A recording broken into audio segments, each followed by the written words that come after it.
My mind. Are you a morning person? Absolutely. Yeah. Yeah. You have to be a morning person for these practices. Yeah. I mean, because of the way the schedule is. I mean, I set the schedule, so obviously I'm a morning person. But I just think it's good to get up and get to work. Then while you're alert, fresh, and already energized, and then you go to class. Probably get more out of the day. And come back, and there's more time in the afternoon to get some extra work, and so. Year two establishing this defense. What's the progression been like for you? Seeing these guys come together. I mean, Coach just spoke about how this is a player-run team. How are you seeing that right now? Yeah, obviously the recall from the guys that were here last season helps. Just the experience, knowing the whys within calls and what we're trying to get accomplished. The emphasis has been on not giving up explosive plays. We were feast or famine a year ago, where we were either getting negative yards plays or giving up touchdowns. And so just trying to harp on the details and the techniques and fundamentals to be able to put ourselves in good positions to make plays. Well, what were your takeaways from your scrimmage last Friday? Yeah, I mean, we just went live toward the end of practice. Takeaways are these guys love playing football. I got no question about toughness or physicality or effort. It's good to see some of the young guys make some plays. Still got a lot of technique and consistency to improve, but I like where we are. Halfway through spring ball. 7 practices in, can you give us 2 or 3 positives and maybe 2 or 3 concerns that remain? Yeah, positives have been just we haven't had like a practice where there's been a big letdown from an energy and an enthusiasm standpoint. Guys have consistently improved. Some concerns are, we got some vet guys that are making day one mistakes on routine plays, and we got to be able to make routine plays. The other concern, because this team is tough, because they are physical, and because guys are competing for spots, sometimes we got to understand that we're practicing against each other and learn how to take care of each other with pads on, and being in a physical portion of practice doesn't mean I'm trying to clean up a teammate. We're not playing against anybody right now. This is Purdue on Purdue, so those are some areas we got to improve. Can you talk about how having this familiarity of full spring to really antiquate everybody? Can you go into the importance of that, how this is helping this team right now, and how it's going to help moving forward? Yeah, hopefully it pays dividends in the fall. We got I think 102 guys on the roster right now, and we'll have 120 by fall camp. I think this time last year we only had like 60 guys on the roster, so we're having to do a lot of teaching throughout the summer. So you got guys that are new. I think we brought in 27 guys at mid-year. To get those guys inundated in the program and the standard of how we operate, and getting them,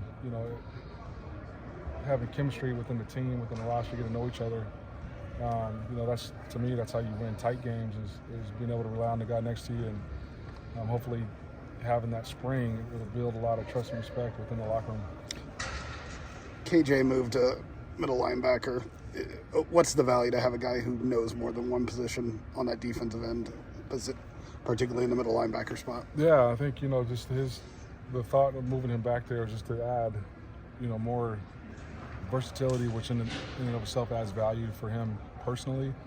Also collectively as a team, we can still put him on the outside to go rush the passer, and he can sit in on the inside with him and Yanni on early downs, and I think that competition has also made that room improve. I think Yanni looks like a completely different player than he did a year ago, and I thought he had some spurts where he played some good football, and so to have those two guys sort of take the reins back there, and knowing that when need be, KJ can go get the quarterback with the best of them. Hopefully that versatility has a lot of value for us from a production standpoint in the fall. Any separation at receiver? Any guys standing out there? There's been a lot of guys that have made plays. Swinski's always steady Eddie. Tibbs has gotten a lot better and he's improved. But like young guys, Ahmad Branch doesn't look like a freshman anymore. He's explosive and is comfortable catching the ball. And then the new guys we brought in have really showed what we thought we were going to see on tape, and then some. So I think we've definitely upgraded in that room, as we should have. That was a point of emphasis, going into this last recruiting cycle. Are you pretty healthy? We are pretty healthy. We're also being smart with guys. It's if you're thinking about it like the NFL, and anymore, you kind of have to change your mind frame. And not this ain't college football that it was 10 years ago. It's a new day and age, so we are being smart with some guys. Goal is to have guys healthy and feeling good and understanding what we're doing schematically in the fall on Saturdays. And so, don't want to waste wear and tear on spring ball with some of our guys we're counting on. For your offense, how vital is it to have different archetypes of receivers? You just got to be able to win one-on-one matchups. It's good to have like a basketball roster. You got your quick guys, you got your tall guys, you got your guys that are good at blocking, you got your guys that are good with yak yards. Just to have some like a broad range of skill set has been nice to see, and I think HUD's doing a good job to get through his progressions right now and getting everybody an opportunity. Coach, when building this defense, what kind of guys were you looking for? Just either in the transfer portal. Yeah, we're the positions of need. We went and got outside backers, so you want long guys that can hold the point of contact on the edge, that are also athletic enough to fold in the run game and drop into pass coverage. We got corners, that are longer, faster, that are good at playing man and being able to get up and press and cause some immediate competition with the offense. So those are the type of guys we're looking for. Big guys up front, fast guys on the edge, and tough guys up the middle. Coach, going back to the practice when you came here, why was it important for you to want to practice in the mornings?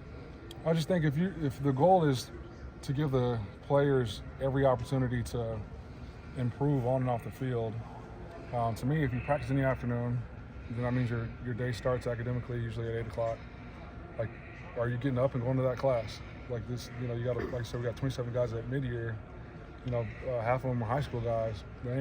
Mom's not at home to wake them up, get them to school. And so you're worried about that. You're worried about them being tired in class. And then by the time we get them, it's the afternoon.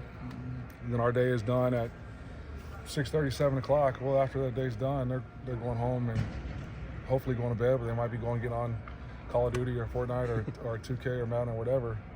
So I just think you lose times to be able to hone in on your craft. Whereas if you go in the morning, our team meeting starts at 7, so everybody has to be checked in by 6:30. So I know they're up, I know they're engaged. We're running team meeting. They're active, they're coherent. So we get them through the physical aspect of the day done by 10:45, 11 o'clock. Now I know that they're alert and are going to class. And so they go to class, go to study hall, and now all of a sudden their day's over at 5:36. Well, now they're not tired from going through a whole day. And so usually they'll come back and do extra film sessions or extra rehab or extra work in the weight room.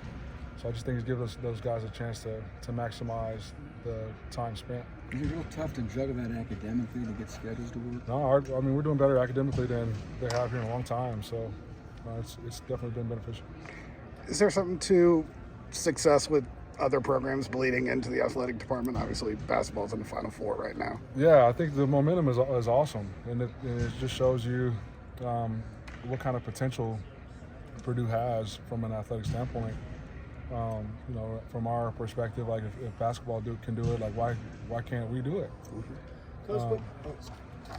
And so obviously this is a tight-knit community in and of itself, and Purdue is one of no egos and everybody being on the same page, and it is like a brotherhood. And so it's been awesome to see Painter and those guys go to work the way they've gone to work. what's the thing that you're hoping your players are taking away from the Final Four run that the men's basketball team is on right now? Yeah, just that it's possible, and it's possible to do it at Purdue. So if you play the right way, you work the right way, and have no egos, and a team first, and you can accomplish everything you want to accomplish right here. Where are you going to watch the game Saturday? Where am I going to watch it? Hopefully in Phoenix. Anything else for Coach?